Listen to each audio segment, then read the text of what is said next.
Hey guys, so I'm going to do a quick little demonstration of how to use jkl2obj. So when you download it, you should have these two files, a launch script and the actual executable. Don't bother running the executable yet. You need to open up the launch.ss in a notepad and set up a couple of paths. The first is your Jedi install path. Obviously the one that's here is junk, so I need to go and find where I have it installed. Mine is in Steam. This is the root directory, so you have the episode and resource subfolders. So I'm going to grab that whole path and just paste it in here. And you'll see over here it's actually going to open up Res2 to find all the textures and 3DOs and stuff. So anyway, you got to set your install path, and second of all, you need the full path to the gob file that has the level you want to extract. So I've got Jedi High School up here. That's in this path, and it's jhs.gob. And that's all you got to do. It's going to find the first JKL file in the gob. If there are multiple, then you can manually type in the name of one here. Otherwise, just leave it as is, fill in these two paths, and you're good to go. Save the script file, run it, and just wait a second. It'll crash itself.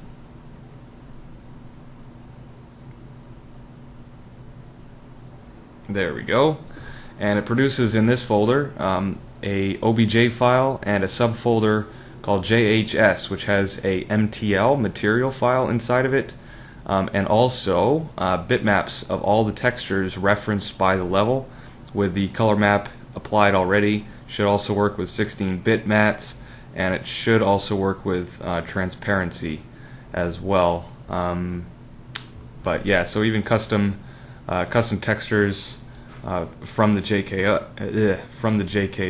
gob file rather should be in here, plus anything from Res2. Anyway, so you're free to open that up basically in 3ds Max or whatever else should work. And give it a sec. There we go. And if we well, it's kind of ugly. I'm going to turn off the fake lighting stuff. There we go. So you'll notice that it includes any custom and standard 3DOs. I apologize. I don't know if I can actually zoom in to see that. Where the hell's... I don't use 3ds Max. I don't know what I'm doing. But it doesn't really handle characters too well. Some of them actually work fine, but some of them don't. That was, I think, the last thing I was messing with. But you know, everything should have the correct texture scale. Things that are transparent should be transparent, like this glass, and 3DO's orientation should also be correct in most, if not all, cases. Of course, we can start dropping a light or something like that. And here, I'll put one right in the middle. And we should be able to take a render. So there we go. We've got some lighting, I guess. And of course without lighting. So fully lit. A couple other interesting things to note is that the geometry of the entire level is as one object or one group. Yet all of the 3DOs are exported individually. I apologize, the origin is probably still the origin of the entire map. That wasn't really set up, but you can add and remove and mess around with stuff if you like. I think that's about it. I'm not sure if I can really release the code base for this project, despite it being incomplete and kind of buggy. Some of the stuff in here is actually now used in a commercial product.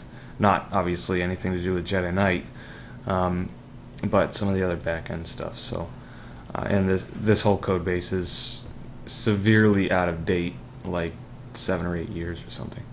I have been starting to work on a open source C# implementation of exactly this.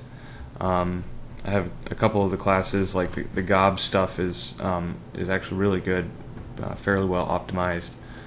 Importing the color maps is kind of here, and mat files have been started, but that's about, yeah, I kind of dumped that project. So anyway, that's about it. Peace.